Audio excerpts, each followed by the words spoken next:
Here's a quick tutorial on how to capture a single frame in Davinci Resolve. Let's start. First, we need to import our video into Davinci Resolve.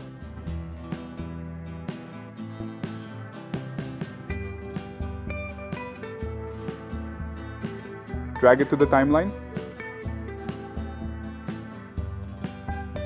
Then select the Color tab. After that, play through your video until you reach the frame you want to capture. Once you've found it, pause the video.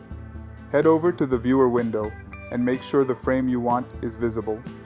Now, to capture that single frame, there are two ways to do it. First, right-click your video, then select Grab Still. Your image will be on the left.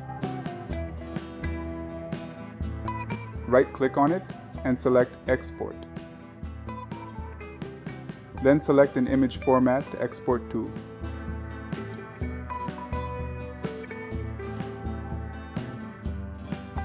Pick your desired folder and save it. Now your image has been saved.